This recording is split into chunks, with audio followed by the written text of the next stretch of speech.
Everyone get on the duck boat. It is all aboard the Demario Douglas duck boat tour.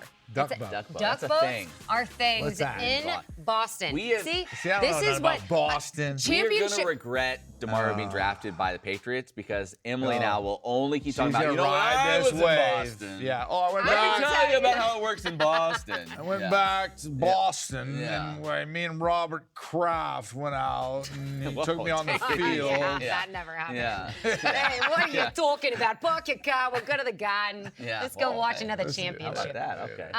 Okay, yes, I'm excited. The Patriots, and more importantly, Demario Douglas is like raising some eyebrows Big time. and making some, big time projections from some media members all across the Twitter land. So we will Yep. discuss that with NESN. New England Sports Network, Got it. NESN. NESN. Sports reporter Zack Cox here in a little bit Can't wait.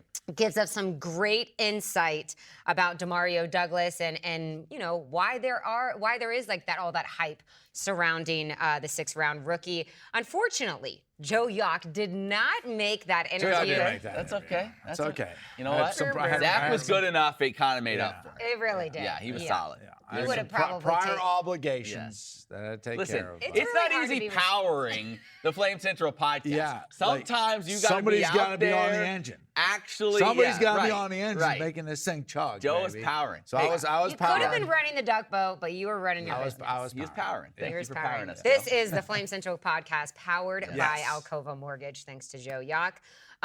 So we'll get to that interview on Demario Douglas in just a moment. Unfortunately, we want to start with some sad news that we talked about last week, the death of Taj Boyd and how it's really made an impact on this football program the last few weeks. And that's the most important thing. Football Certainly. comes second, but we don't really have much to report from the Flames fall camp.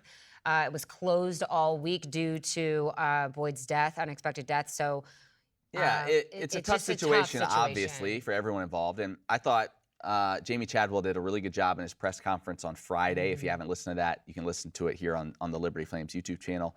But that balance of you're trying to take time, you're trying to take time to grieve, you're trying to help your players in every way you can. But as a coach, you're also, this is what you do, right? And so that you see the clock ticking, knowing that September 2nd still coming. We still need to prepare these guys for that, but we also need to do it in a way that is sympathetic and in a way that realizes there are going to be tough days. There are going to be days where it's hard to practice. Other days, maybe that routine and that grind of a football season is a welcome thing, but trying to kind of walk that line. And the one thing he said that I thought was really good was he said, coming out of this, he hopes that this team is able to kind of create a bond that is more than just not even talking wins and losses on the field, whatever. But he's like, hopefully this team's able to forge something together, a brotherhood that like for the rest of their life, they're going to be able to lean on these guys having gone through something so hard, something so tragic, having gone through it together, that they're going to create a brotherhood that for the rest of their life they're going to have. Yeah, and I think also it's like, obviously with the family, you just feel it's so heartbreaking to go through, and it's become, such an issue that young men, people, the things that they have to deal with, and like you said, this is a great learning experience also for the coaching staff, the young men, to be really in tune. And I think this is where Coach Chadwell already really tries to do this, but will even take it deeper with his coaches, is just to be really in tune with your player's life, not just as a football player, but also as a human being.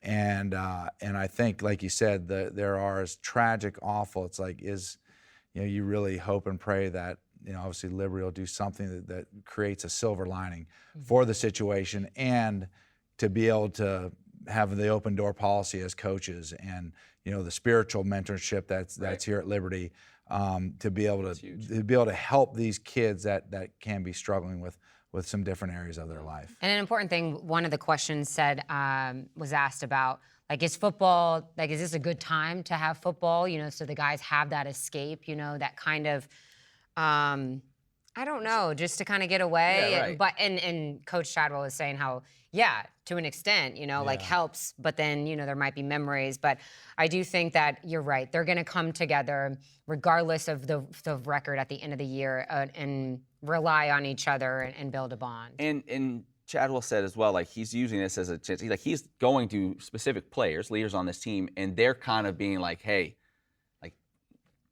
might be tough. You know what? They're kind of helping him understand too, like, because it's not, as a coach, you have a standard, you meet the standard. If you don't, you're going to hear about it. Yeah, that's the way, that's the way it is. Obviously, this is a unique situation, and he's really leaning on some of those leaders within the team to be like, hey, man, like, this guy's really struggling. Yeah, and that's what a good coach does. Yeah, and it's hard for him too because you have to understand he's been here for spring practice. Yeah. They just started fall camp. It's like he's just starting to figure out who the players really are and how to connect with them. And so it's an extremely difficult situation. Like you said, it is important to have guys that have been around for a while, guys that know the guys on, hey, to understand, how you may want to deal with some situations differently because it is obviously very unique. And he was right. There is no playbook on grief or how to handle these situations. But as difficult as it's been, I think that he and this coaching staff has done really, really well to guide and lead these young players during a tough time. So moving forward, this week practice, I believe, is back open. We'll hear from some of the assistant coaches. So next week we should have a little bit more information on the football side of things for the Flames as they get closer and closer to that Bowling Green opener. We're just a couple weeks away from the Flames fantasy draft. So man. This week is huge in terms of gathering information. It's information gathering. And then I think next week we're doing the draft. So you know what my focus is this week? It's not going to be watching the players on the field. It's going to be who is my inside source. all the assistant coaches. Yeah, and really trying to figure out that's what it will more be. details because I've done that in the past, and those were the years I've won. Have you? I don't think I've ever You won. won last year. Didn't you win last year? I have no idea. I lose Remember track. I had that massive lead? Yeah. I had a massive lead. I think. And then all of your players got injured. People put Falcons in the Super Bowl, Joe Yacht, Flames fantasy as two of the greatest collapses in sports history. Yeah. One happened to be against New Okay, England. in other news is the JPL starting back up. Tomorrow Did I hear night. that? Okay, Oh, good. boy. Tomorrow night. We'll have Thank you for reports bringing about that too. We'll give you a Oh, full man. breakdown. I didn't think on that was making the A block. I didn't know it was making the A block Yeah. either. No one Yeah. produces this thing Yeah. around here. All right, anything else we want to get to before we shift gears to the NFL? There are games this week in Liberty Athletics. So that's you talk right. about actually today we have two exhibitions today. Yep. Field hockey 1 o'clock. By the time you hear this, they'll that's be probably working over. at pack line defense. That's at right. 1 o'clock. That's right. We've got a story working on that as well. I shocked you guys. You did. I You shocked the You world. shocked. Did you Coach. see the cheese I cut? You Yes. shocked Yes, Coach I Nikki. did. She was Yes. like, "Who leaked this to you?" See, you guys don't underestimate know. Yacht Talk, You've baby. been DMing to Don't figure this stuff don't out. You're underestimate stealing my me. strategy. That is, I can't even tell you how many people, reached out about, I need more information on this. Well, they're Matt getting it. Warner I'm meeting with is the going to basketball get it staff for you. today to do a story on this. So also one other game, not an exhibition, real game, women's soccer opens up at VCU on Thursday. On Thursday. So, look at that. here we go. Exciting VCU. stuff. Here we go. All Richmond, Virginia. sports are Here we here. go. Volleyball, they don't start till the end They're of the month, starting up. maybe. They're starting up real quick as well. I think so. Yeah. So we've got a lot. We've got a lot happening. It's time. about to get full speed. They're building a new parking garage here. Saw that on the way So in. the What a mess. parking is going to be very limited. So if I you need know a- I Emily need a Austin, private she's spot. late every day. Yeah, I need a I'm private going to be spot. parking. Emily's parking at Toys R Us. She No. might park at Barnes and Noble. For real. You might have to. Yeah. I might be parking at Barnes and Noble. She's gonna be riding her little bird scooter my down gosh, down that- Ward's Road. Oh, Yeah, what look an for her. embarrassing Yeah. moment. Between that, I and- hear about that.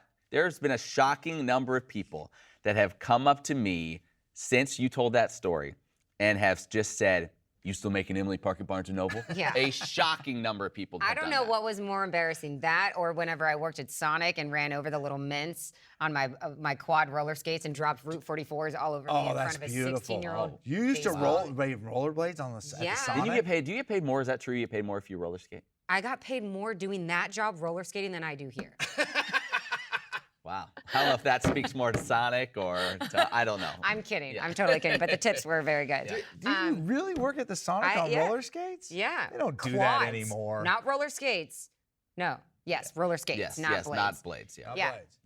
And you tripped and threw a tray everywhere? Well, you know how like on Sonic that you put a mint on top of your drinks? Well, people would just throw the mints outside the door. Well, when I'm like roller skating, I set a record at Sonic for delivering the most amount of food in a single day because of like how fast You I were could moving have- on You're those I moving could skates. everywhere. And then move. you threw it everywhere. But then, Let me you tell know, you a the way story. the It's way skids. the blade one of got those? caught Yeah. inside the wheel, and I just flew. I mean, I'm telling Did you you, scrape up Route pretty 44, red Slurpee Oh, everywhere. You It know was what I used to beautiful. do back in high school? I used to go to the movies with my buddies, right? Yeah. And they would double dog dare me. Nobody double dog dares Joey Yock gets away with it. Okay, right? that's fair. Yeah, And it's good to they remember. would Yeah. double I'm dog a dare little me nervous. to get they'd buy me a large bucket of popcorn. Yeah. They'd wait to right when the movie's getting ready to start, right? And I'd come running down the aisle and I would yell, "Hey guys, make sure you save me a seat." And I'd do the fake trip and go, and then I would throw the popcorn everywhere. That's hilarious. And then I that lay would on the hate you ground. if I Yeah, worked flail there. around. Yeah, I'd and- flail around on the ground and they're all over there. And I'd be like, "Stop laughing at me, you jerks." Yeah. It was a Okay. classic Classic. prank. Joe has more stories. I guess he hung with the guys this weekend at the river, and Oh, there yeah, were yeah, some yeah, fireworks yeah. involved. Yeah, We'll get to that yeah. in just a moment. But first, let's go to this do it. conversation with NESN Patriots reporter Zack Cox. We now welcome on the Flame Central podcast, powered by Alcova Mortgage, Zach Cox. He has been with NESN covering the Patriots for the last 7 years. We have plenty of questions for you today, Zach. We start with the hype train of Demario Douglas. We have people comparing him to some pretty, big time names in the NFL. The guy hasn't even played a regular season game. That one preseason game that he played, he had 2 offensive snaps, 1 fair catch. What have you seen from Demario Douglas in some of these practices leading up to this, his rookie season? Yeah, I think that fact that you just mentioned is important to keep in mind. This guy has not played a real NFL game yet, but based on everything we've seen so far, he's been very impressive. I think leading up to that first preseason game that the Patriots played last week, he was probably the single biggest star of training camp. He was making plays on a daily basis. He was seeing a lot of work with Mac Jones and the Patriots' top offense. The teammates really seem to love him. The coaches seem to love him. And he's the skill set that he has is one that has been successful in New England for a long time. That kind of undersized, shifty slot receiver who can also return punts, can return kicks, can take some kind of end around reverse type plays. It seems like there's really a lot that he can do. And he certainly made a very strong impression so far. I think like a lot of Liberty folks that were keeping an eye on that preseason game, we see he doesn't get a lot of action and you think, okay, maybe we read too much into this. Maybe there was too much hype. But then afterwards, it seems like basically the message was, no, we're treating him like a starter. Is that the way kind of you understood it? And is there any history of a rookie being treated this way at the receiver position under Belichick in the past? It was very notable, the fact that he only played 2 snaps. It was 2 snaps on offense and 1 on special teams in this game. I can see you reading it as, oh man, like why didn't this guy get a lot of run?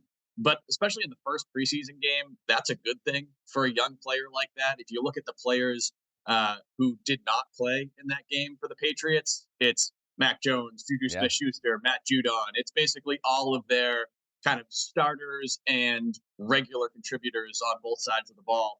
And almost all of those guys are veterans.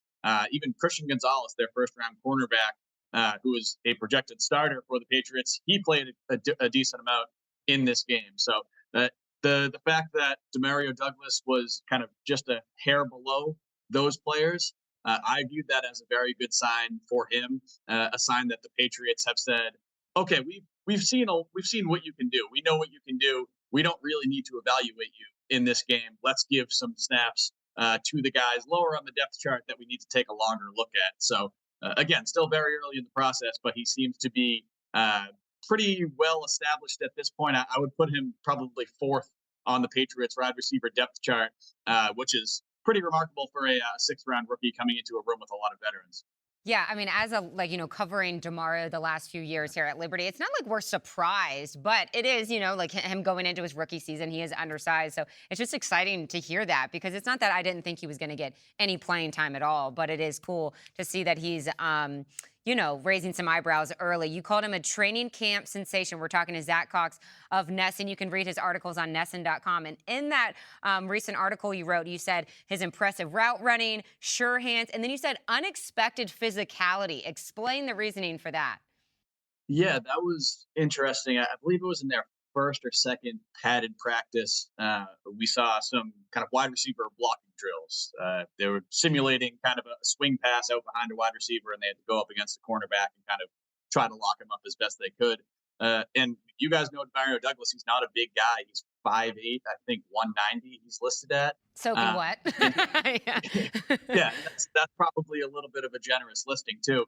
But he held his own clearly in those blocking drills. He had one of the more impressive reps of any of the Patriots wide receivers. And we talked to one of their veteran defensive backs, Jabril Peppers, after practice, and he said, "Yeah, for a little guy, I did not expect him to have as much strength and as much kind of toughness and physicality as Douglas does." And you saw that in a couple of other instances in training camp as well. So, yeah, for the small package that he is, he's definitely. It kind of brings me back to a quote that Dion Lewis, former Patriots running back, used to say. He was a little guy too. I believe he was like 5'8", 5'9", and he used to say, "I'm small, but I'm not little." And that kind of that same thing seems to be true for Douglas.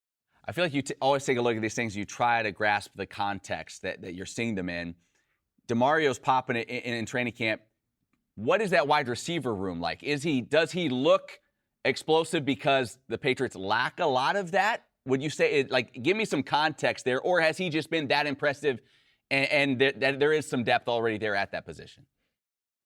Yeah, I think he's not going to open the season as the Patriots' #1 receiver. He's not going to open the season most likely as a starting receiver. I think as of now, you've got Juju Smith-Schuster, Devontae Parker, and Kendrick Bourne, 3 pretty established veterans at the top of that depth chart.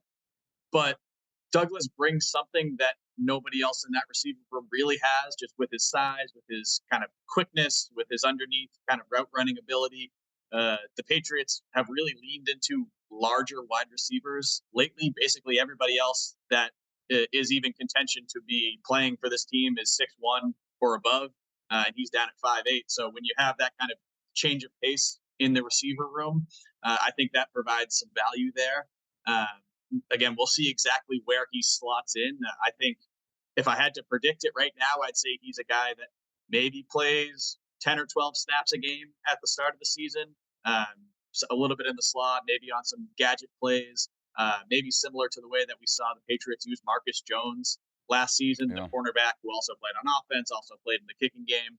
It was interesting that Douglas said he actually modeled part of his game after Marcus Jones before he even got to New England. So I think you could see some similarities there. It's probably going to be situational, at least to start. But again, the skill set that he has kind of fills a hole that nobody else in this receiving corps can really fill. Zack Cox of NESN, he's been covering the Patriots for the last 7 years. In some of the articles you're reading online of Demario Douglas, a 6th-round rookie out of course, Liberty, you get Stephon Diggs, Antonio Brown. What did Hugh Freeze said that he thinks of his route running as the top of his routes are better than anyone he's ever coached. Right. Yeah. So what would your comparison be? And then when are we going to just stop with the comparison and putting this pressure on these young rookies? Because if he comes out there and he doesn't meet these expectations, he's assumed as a failure in the eyes of the media. So who would you? Let's just jump on. You say when will we stop the comparisons, and then we ask you for one. Hey, let's just continue it. Zach, who would you compare him to in your time covering the NFL? I think those comparisons are a little lofty at this point, just because, as you mentioned, and as we've said several times, this is a 6th-round rookie who has not played in an right. NFL game yet, basically. So I think to compare him to Antonio Brown, to compare him to Stephon Diggs is a little unfair at this point. It's difficult to draw an exact comparison. I do go back to some of the slot receivers that the Patriots have had in the past, between the Julian Edelman, the Wes Welker, that type of player. I don't think he maybe has the same kind of elite short area quickness that those guys have, or those guys had. But he is a very good route runner. He can work kind of the underneath portions of the field. We saw him in some one-on-one drills in training camp, and he was just destroying people. He was, I think he either had 7 or 8 reps over the couple of practices we saw, and he won all of them. He's really good at creating separation and winning kind of in the underneath area, and again, can also be used in multiple different ways. So I hesitate to draw any specific comparison to him. Smart man. You're a very smart man. That's the kind of skill set he brings. But yeah, if you're expecting him to kind of come out and be Stephon Diggs in week 1, I think you're probably going to be disappointed. Last thing for me, and I know a lot of Liberty fans are probably going to be reading your stuff at NESN now as they're following along to see how Demario's progressing.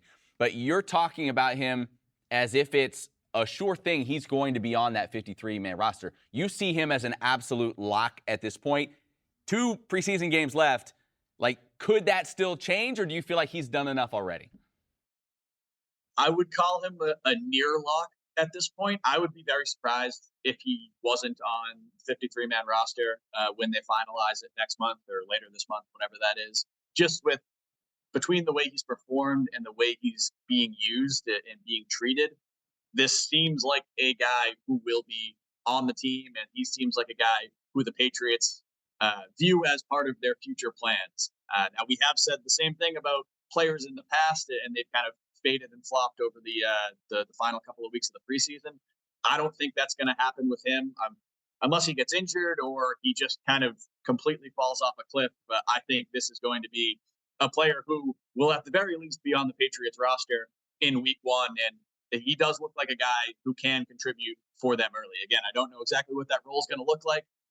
But yeah, he seems to have pretty well solidified his spot on this team as much as any 6th-round rookie who has yet to play in a real game can.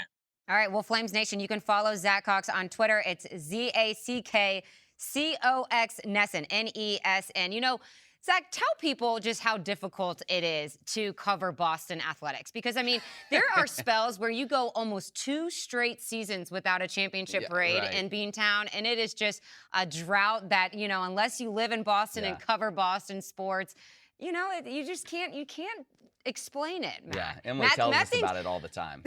Yeah. All my Boston gear in my office, you know, like tell them what it's like to cover. It's from a different the Celtics, animal. Bruins, Patriots. Well, it's a different animal, and it's something that I think some players can be surprised by when they get here as well, because the expectations are basically just championships across the board in all 4 sports at this point. If any season for Boston sports doesn't end in a trophy, then people are angry and they're unhappy, which is why it's been really interesting to cover this exact kind of period of the Patriots, because they've gone 4 straight years without even winning a playoff game. They haven't won a Super Bowl, or they haven't won a playoff game since the last Super Bowl they won over the Rams back in 2019. So it's going to be a lot of pressure on them this season, certainly on Bill Belichick and guys like Mac Jones. But the eyeballs are still there. It's still wildly popular around here, so there's still going to be quite a few people paying attention to whatever Demario Douglas does this year. Okay, before we let you go, favorite moment so far covering Boston sports in your career? Oh, favorite moment. I mean, my first year covering the Patriots was 2016, which ended in the Falcons Super Bowl, the 28-3 comeback. I was at that game. That was the first Super Bowl I covered, and I set the bar pretty high, pretty early. I think. I don't know if anything's going to surpass that, but I mean, I was really fortunate. My first 3 years on the Patriots beat, they won 2 Super Bowls and played in another, so I got to cover a lot of big games. Got to be in a lot of rough start big to moments. Career. I got to. I was on the media duck boat for a parade. I think it was after the Rams Super Bowl. That was an interesting experience.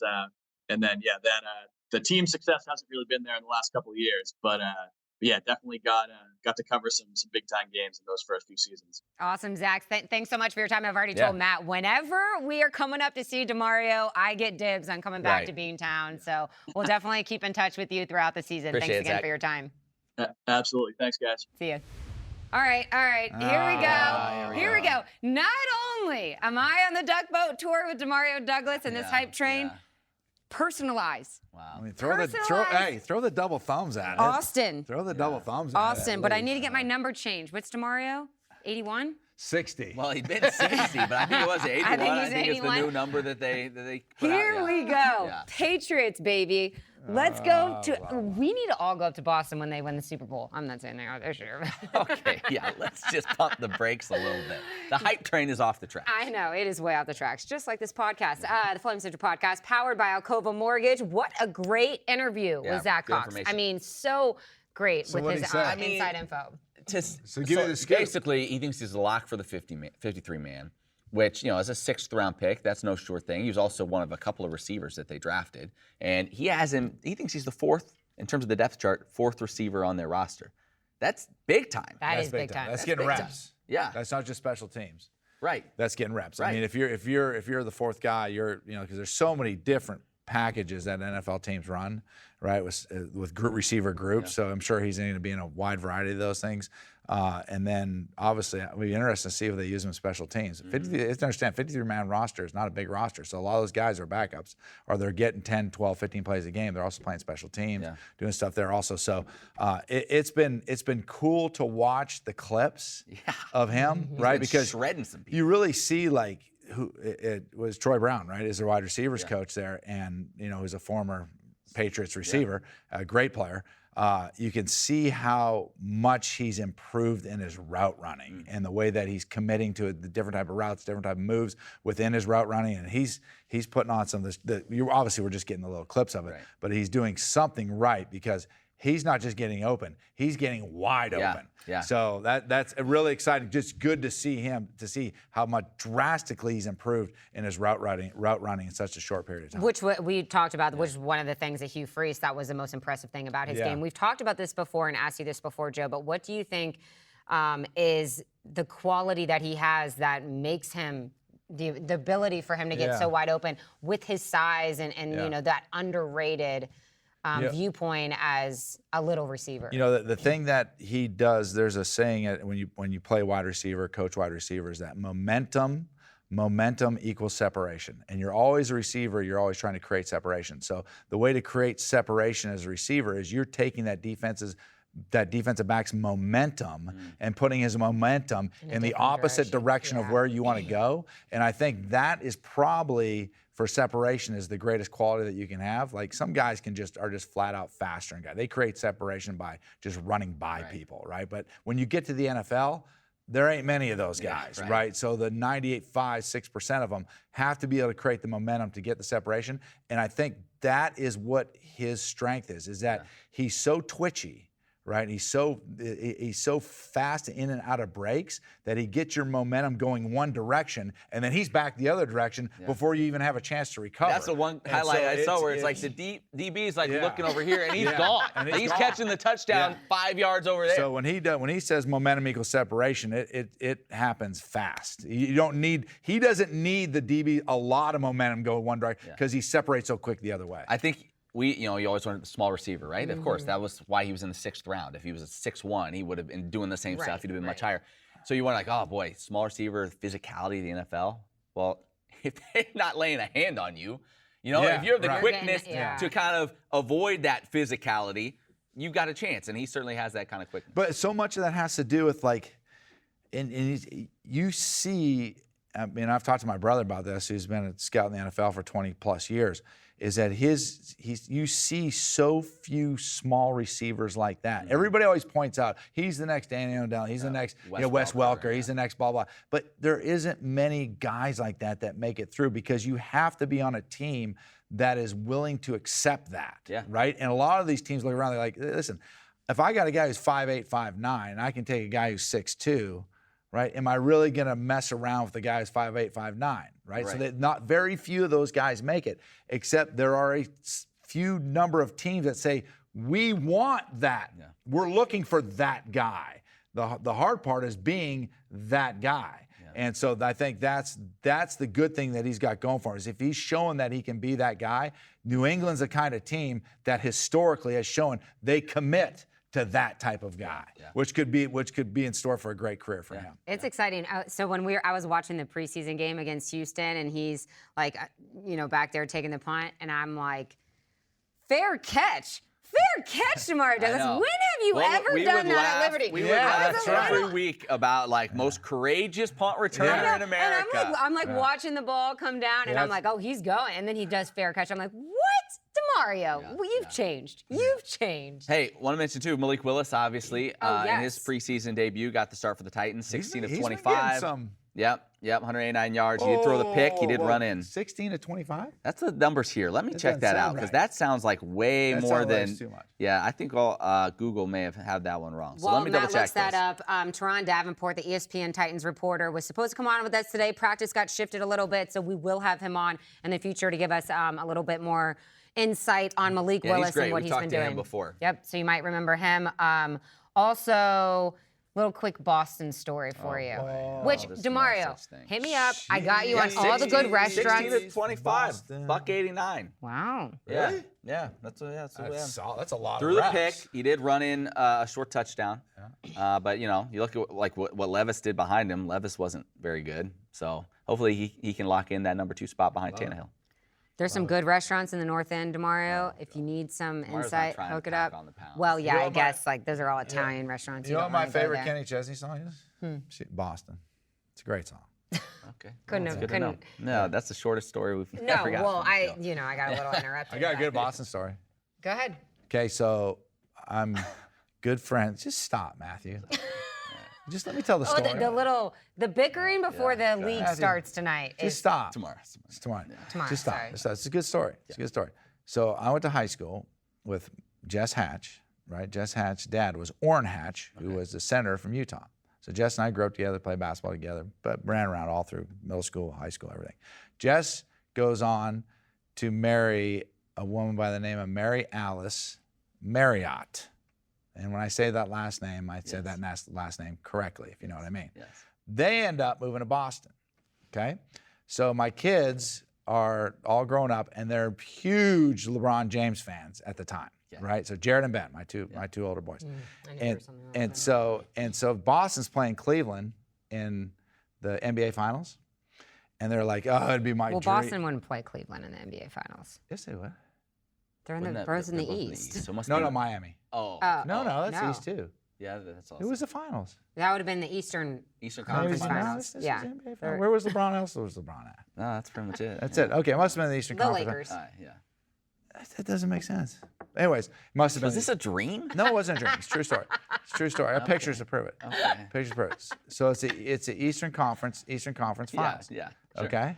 Yeah, that's right. It's Yeah. got to be Eastern Conference. Yeah. So it's Eastern Conference Finals. Stop it. And so I call. They're like, oh, I really want to go see LeBron play. Blah blah blah. My dream. At some point in my life, I get to do it. We're literally in my kitchen. I pick up my phone. I call up Jess Hatch. They don't know I'm doing this. Pick up my phone. Call Jess Hatch. I'm like, Jess, I know this is crazy, but anyway, you can get tickets to the Boston, Miami Heat, whoever it was, game. It was Cleveland, but anyways, it was Cleveland. And They're so, both in the I know East. that. It was the East. We've determined it's now the Eastern You're Finals. just like looking at me like We've determined it's now the Eastern Finals. Okay. Okay. So This is he. why I have Sure to it was keep, LeBron. It was This is- LeBron. 100%. Okay. Matt, this is why I have to keep my Boston story store because I have to give all the time to Joe. You guys are wasting a lot of time by Yeah. Oh, we side are. bickering. This is a good story. I'm waiting for it. Okay, so I call Jess. Jess is like, oh yeah, hold on one sec. Yeah. Right? He sends me back a picture of 2 tickets. He's like, here you go, done. I'm like, what? So I'm like, all right, kids. So they jump in the car. It's like the next day. Jump in the car, drive to Boston. And they get to Boston, they meet Jess, they go into the place, and they're sitting like 6 rows up center court. And I'm like, what the heck? They send me pictures. Jess Hatch is good friends with Danny Ainge. Nice. Danny Ainge was Danny Ainge was out of town, and he was like, yeah, here, take these 2 tickets. So the picture I've got is Jared sitting in the 6th row, Danny Ainge's tickets, and right in front of him, like where the Yacht Talk mug is, the seat right in front of him, is Adam Silver. Let's go. Just the commissioner, Yeah. just hanging out watching the ball game. But Jess was like, dude, you can't be putting on this LeBron James stuff. Yeah. He's like, don't be showing up cheering for Cleveland. So they had to wear Boston jerseys. They had to put the whole dog and pony show on, like they're supposed to be cheering for Boston. Undercover. I hope Jess never watches this. All right. I think we're safe. Or Danny. I He mean, wouldn't have Danny lasted Ainge. that through that Danny story. Ainge, I'm gonna yeah. send it to Danny. Yeah, he wouldn't have made it through that story. Is Danny still at Utah? I believe Was so. he with you? Yeah, Jay. I love him. Good Some guy. argue that Danny Ainge is the greatest athlete of all time. Played big league baseball. Greatest athlete of all time. I heard that and I was like, what are you talking about? Then I listened to the argument why. It was phenomenal. That dude was an incredible athlete. In my 3 years in Boston, I went to 2 championship parades. Find me a better city to live in when it comes to championships than Boston. I'll wait. Anything else we got before we let everyone go? That was it? That was it. Hey, I do want to That's say all we got a couple of questions. One asking about the stadium, football stadium. Like, are we adding seating? I would say there's nothing imminent in that I've heard. Let's just fill it up every week, and then we'll worry about that. Right. Another one we got from our friend Jenny, who we sent a mug to that broke, and then we sent another one Did to you get another that one, made Trevor? it there They safely. made it? Oh, my gosh. She was in town dropping off her kid here at Liberty. They went to eat some ice cream, and she said they parked and they looked out their window, and there was they were parked in front of Alcova. They got out at Alcova Mortgage and took pictures. Outside the cone. They took pictures Yeah. in Outside front the of the cone. Outside the Alcova cone. Mortgage. It's a great place. They took pictures in front of Alcova. They loved it so much. I said there was no chance Joe was probably in the office. He's Yeah. out grinding. He's out grinding. He's a man He's of on the the streets. people. Yeah, he's with the people. He's not a behind the desk guy. Kissing hands and shaking right. babies. That's Yeah, right. That's what he's doing. So yeah. So So, that was Jenny, pretty if cool. you want to move closer to your daughter Yeah, and you're right. looking for a home, Joe, call tell Joe him Yock. Go to the Google Hey. machine, JAUCH. Yeah. And I'll even take you down outside the cone. It's like there it's you like go. 25 yards from Right. my office. There you go. He'll buy anyone that wants to buy a home here in Lynchburg, and you Free go to outside the cone. free outside the cone. Free outside the cone. Who's beating that offer? You can't beat that You offer. No can't one. beat that offer. No one. Really excited to see. Well, I don't know if Demario's going to be playing much in these I bet you'll see him out last there 2 more. preseason games, but as well as Malik Willis. So we'll keep you in the loop with all Mm-hmm. of that. Fall camp continuing this week. We really got to do our homework on some of these Liberty Next players. week's podcast, we are going to bring the heat on this Liberty We're football bringing- team. yeah. It's We'll bring it. We got taking too more- long. more We're going to scoops. dive in. More scoops than the O-line at the Cold Stone Creamery. Or outside the cone of Or the Alcova outside the Mortgage cone. machine. I tell you, outside See, the cone. you just never. Outside the cone is the best ice cream in town. I It's not actually close. haven't been. Little Reese, 10-year-old Little Reese, they make their ice cream right there. Really? In that little place. It's unbelievable. The All right, well, Can we need a powered by Did outside they the cone. sponsor somehow? Talk to him, Joe. and They should. And we'll have updates on the JPL and game game 1 with that Might. Could be a long next season. week. So it Let me tell you one should more be funny in. story. Okay. Oh, boy. Hurry up, That's and then we nice. got to So go. we go on a Shenandoah River father-son trip, right? Ben and I. This past weekend. This past weekend. So we're floating down the river, right? This is low. It's so shallow. It's August, and Ben and I we're in a 2-man kayak, and we're bottom out every 20 feet. It's awful. Awful. Yeah, We're eat too many ice cream. Yeah, too much Well, time you know, outside the cone. I like to visit outside the cone. Yeah, I know. Okay, and so we're bottom out, and this is a long float, and we're exhausted it's probably a 5-hour float. We're exhausted about 2 hours in. We're just grinding, right? So finally we're like, no, enough's enough. So we take the kayak, we get out of the thing, we pull the kayak over on the bank somewhere, and we got our fishing poles in our hands, and we just hike our way all the way up to the highway. So I hike up the highway, and I got my thumb out. And I'm hitchhiking down the highway. Ben's just sitting there waiting. I'm hitchhiking. Come on, we're gonna get a ride. And we're hitchhiking. We gotta get a ride. And I'm like, yeah, nobody's stopping. It's 2023. Right. Who Back in the stopped? Right. 80s, You've been there. you You've been were fine. 6 feet under. Yeah. No, nobody's dying. We're just trying to jump in the back of a pickup truck. Give us a ride 3 miles down the road. Nobody will stop. What's wrong with people? So finally, I walk all the way up this big hill, about 400 yards away, knock on this guy's front door, and he comes out, and he's a good old boy. Yeah. He's a good boy. His name is Troy. He said, I bet you boys looking for a ride, ain't you? I said, yes, sir, we are. And hey, Troy pulls his truck down. Former deputy sheriff, retired deputy sheriff, and he drives us all the way back to our place. Yeah. And he looks at my buddy's house. He said, oh, yeah, I know that old house. He bought that from the old postal man just down the road here. I said, okay. I said, thank you, Troy. Took our fishing poles, got in there, went in the river, hung out. We had a little thing we set up there. And then everybody came floating in about an hour later. Yeah. And they're like, how did you beat us here? Yeah. What So you happened to the ditched the kayaks? Oh, no, we went back and got it. Okay. All right. That was I'm like. Okay. Yeah, we strapped it Yeah, out. okay. This was moments after Joe sent Matt and I a video of somebody with fireworks Roman shooting off candles of their taped to his head. helmet. So Yeah, it was- this. As we were hitchhiking down the road, So maybe you and Jack can make the trip next year. as we were hitchhiking down father-son the road, trip. I looked Yeah. over at Ben, and I'm hitchhiking and like soaking wet, just a t-shirt, holding my fishing pole, And I said to him, in like 3 weeks from now, I'm going to be on ESPN. That's right. Yeah. Maybe this is the training. When, Yeah.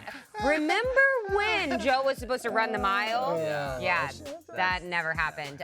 Thanks so much for listening. I'm sorry we had to drag out the last 20 minutes of We this will not for absolutely have no anyone reason. from Boston on ever again. Yes, Boston. We are going to Boston. Boston. For Joe and Matt, I'm Emily. We'll see you next week.